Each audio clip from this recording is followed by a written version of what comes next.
laughter being part of the honeymoon stage. Now let me ask you another question. How many of you would go on the second date if you didn't have laughter in the first date? Applaud. Listen to that. We all use that. We all use it, but we didn't know what exactly we did. So now that becomes my passion. I want to understand it. And I get a phone call from my agent, and he said, this is an unusual request, but they want you to go to Russia to do a show about laughter in a relationship. I said, who's going to be there? And he said, about 1,000 single women. I got a speeding ticket going to the airport. And I walk into the theater where I'm supposed to perform, and this beautiful young lady comes over, and if you can picture Sandra Bullock with the Russian accent, that's my wife now, and Olivia, and I said, who are you? What do you do here? And she said, I'm in charge of promotion for this theater. And I said, wonderful, I have a theater in America. Would you like a promotion? She said, no, thank you very much, this is my home. But then she watched my show and something clicked for her, and we started corresponding for about 1.5 years. And then I invited her to America and proposed to her on a hot air balloon ride on her birthday. Very romantic, right? The main reason, this way she could not get out. But I wanted to make it memorable, so I got this big banner made, 40 feet by 40 feet, laid it on the ground, thinking when we fly over it, she'll see it, she'll say yes. And we're flying over it, she sees it, she said nothing. 5 seconds, 10 seconds, nothing. I'm thinking one of us will have to jump. But I forgot those days she didn't know how to read English. That's a very expensive mistake right there. So I dropped on one knee, I opened the box with the ring in it, and I said in Russian, "Выходи за меня замуж, marry me." And I see a tear rolling down her face. And then a big smile appeared on her lips, and she said, yep. And we got married in the Bahamas, beautiful wedding, and the best part, my kids were there. My son was my best man, my daughter was her maid of honor. And after the ceremony, my daughter comes over to me, and she is looking at me with the same big blue eyes, only this time they're beaming. And she said, Dad, I'm so glad you finally found your happily ever after.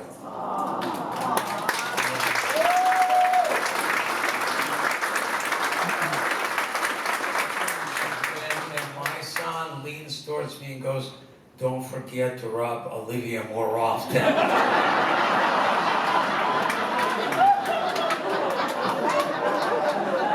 So it's been an amazing journey, you know. Here's what I'm doing. I'm realizing that, you know, we're different, and I'm looking for what are the needs, what are her needs, and she wanted to go to Disney World, for example. Disney World, not a big deal for us, but to her it was a big deal. Went there, her needs were met, and her humor came right out. She said, Yaakov, you know, Disney is just like Russia. Long lines and giant rodents.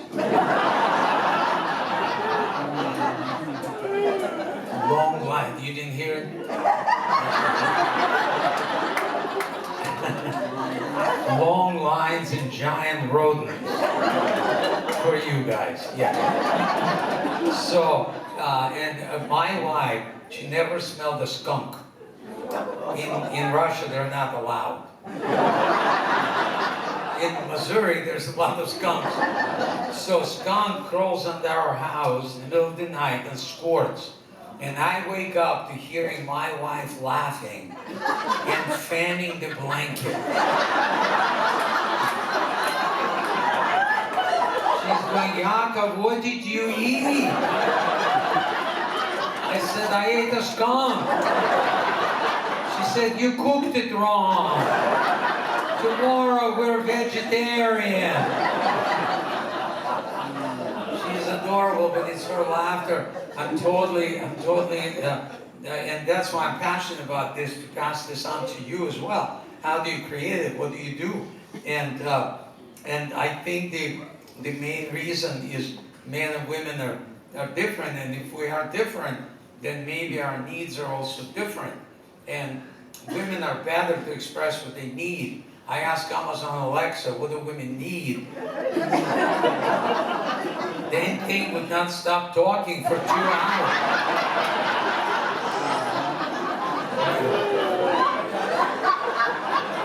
And we don't know what we need. Who would want to know what men needs? You see, even men don't want to know. But out of all the things that you ladies can do for your men, what do you think he wants the most? Yep. Now you're bilingual. There you go.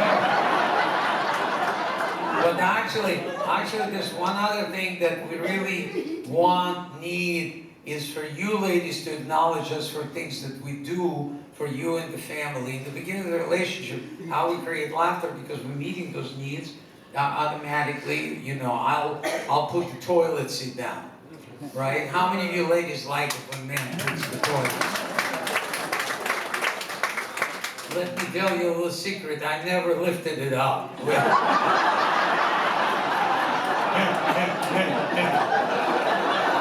I just got better at the target practice.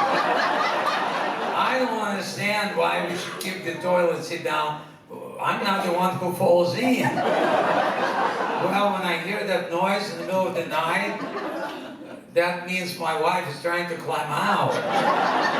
That's why women go to the bathroom in groups. One of them is a lifeguard. Guys don't do that. You don't see guys going, hey, Tony,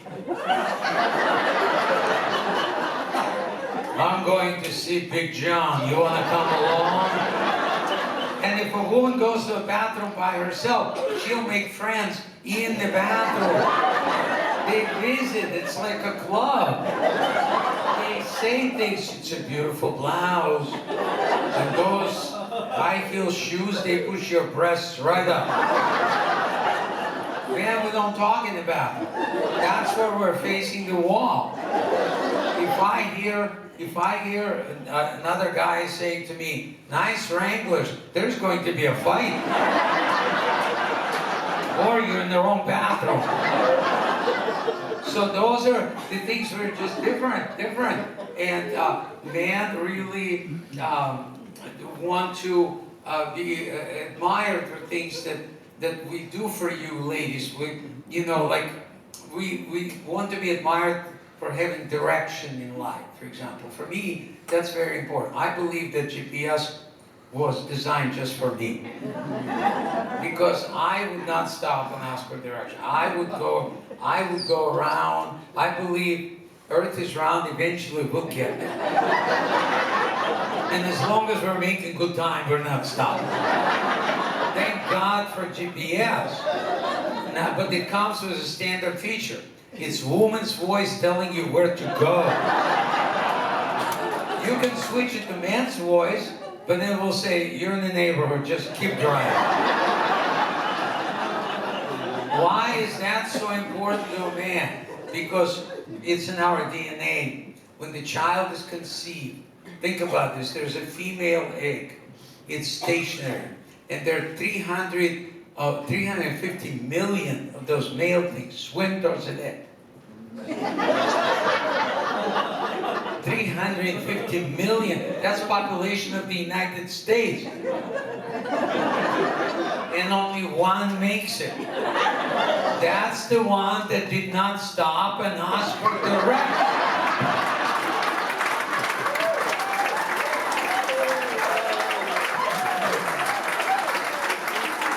I bet you never thought of it that way, but you will now.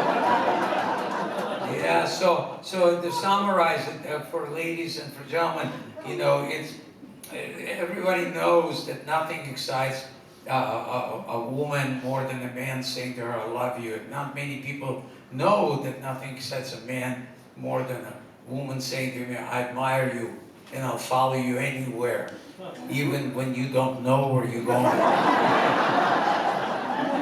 That's how silly it is. But let me ask you, how many of you gentlemen, by your applause, believe it's your essential need that the woman that you're with acknowledges you for things you do for her and the family? Applaud if that's... Not every man is applauding because they're scared.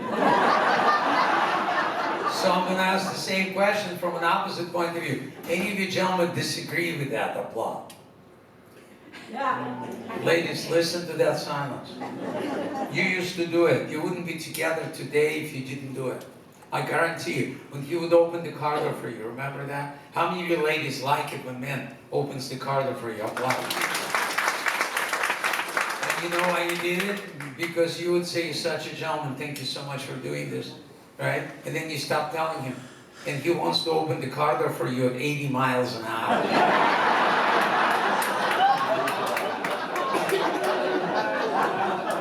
Right? But here's where the big difference is.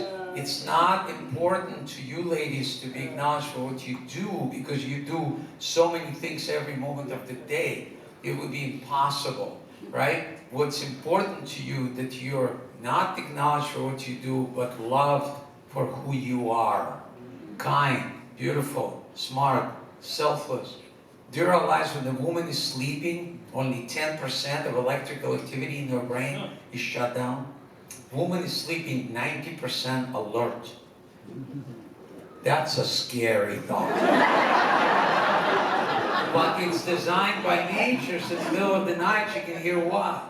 The baby crying. Do you realize that only female voices just now answer that question? Man, we don't even know. No, we know that there's short people live in the house.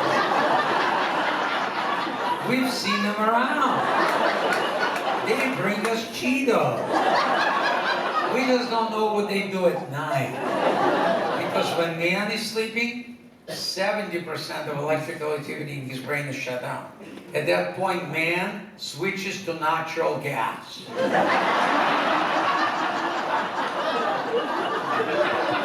That's clean energy for you. And it's sustainable. So I'm so into listening for laughter. Listening for laughter, you know, like, and I believe it's there when the needs are met. Like my wife, I believe in compromise, right? So my wife wanted a cat. I did not want a cat. We compromised. We got a cat. Her needs are met. She's happy. Everything is fine. We have a cat. Now, she found a cat online, and it was a free cat, but it was in Washington, D.C. So this free cat costed me already over $6,000. I could have had the show pony. We had to go to Washington, D.C. to get that cat, bring back. And the cat is cute, but he is also lazy. He sits there all day waiting for people to do things for him. But then again, we got him in Washington, D.C.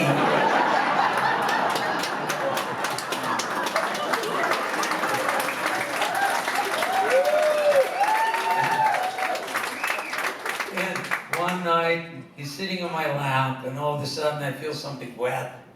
And I'm going, uh-oh, he's peeing. And I take him to the vet next morning, and the vet said, it's, you know, when the animal pees on you, that means they love you. I go, well, I'm glad I didn't get a pony. So we're enjoying this. You know, my wife has an amazing memory. She remembers what happens, when it happens, who did it, and what they were doing it. If an NFL should hire her as a referee, she would do a tremendous job. She would throw flags for the penalties the team committed years ago. Oh, you know what you did wrong. I read somewhere, I told my wife, I read in this article that on average, a man has 6 billion more brain cells than women do, but women test 10% smarter than men. And I can vouch for that, I said, because I lost my phone in the car, and I knew it was there, but it was dark, and I was looking for my phone for 15 minutes, using the flashlight of my phone.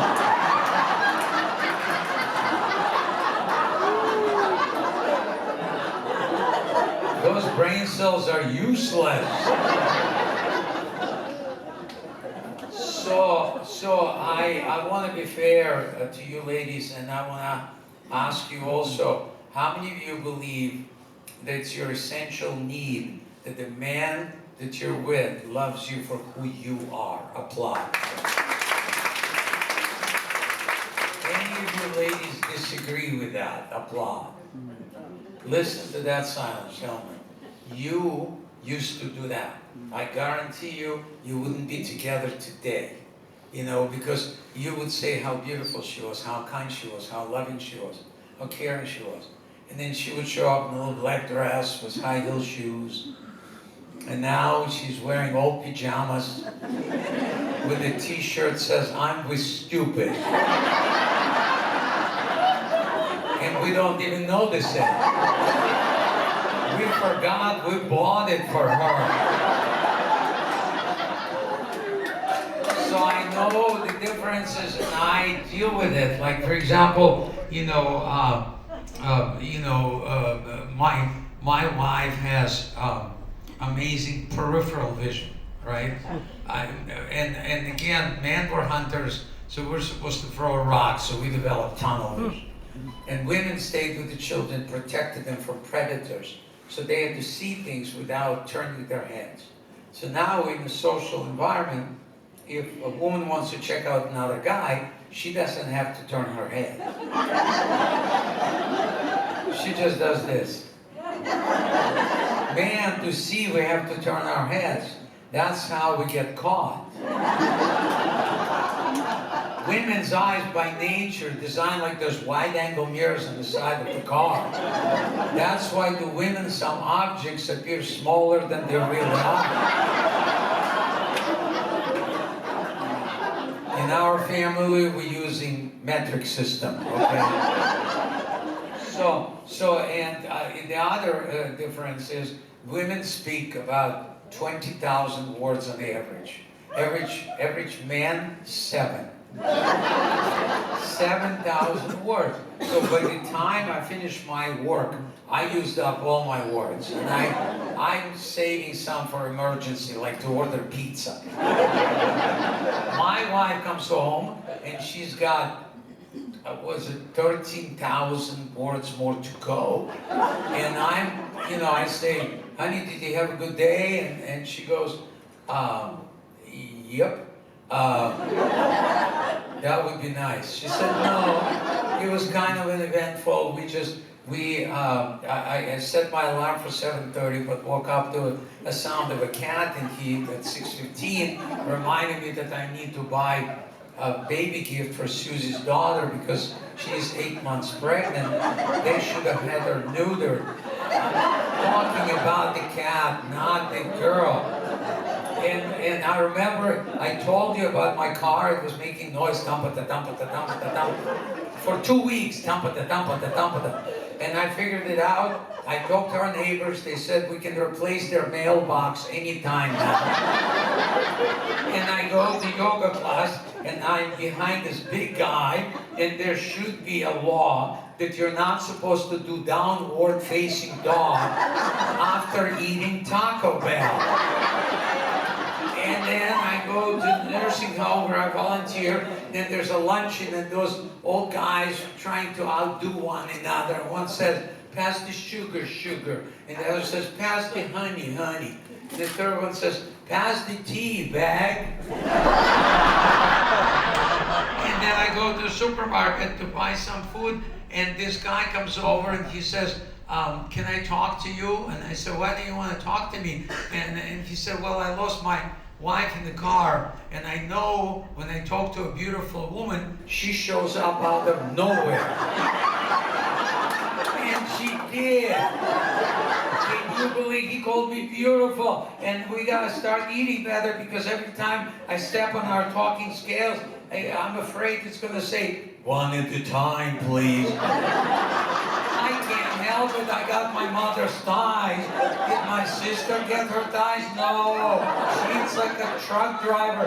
Nothing sticks to her skinny butt. It's just not fair. I'm standing there going,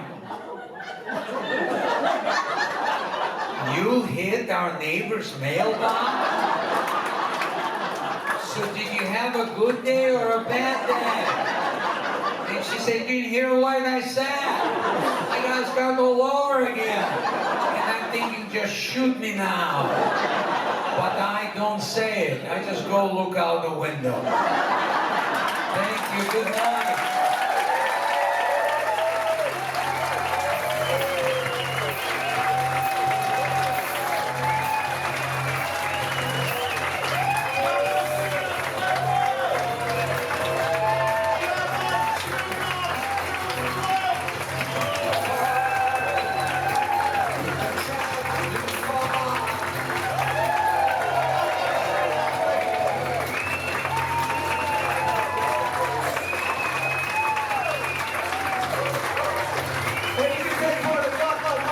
Live on Broadway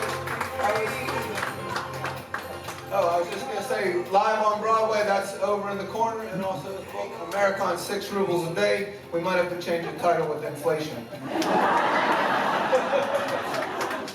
would like to stay and tell one more story. Please make yourself comfortable.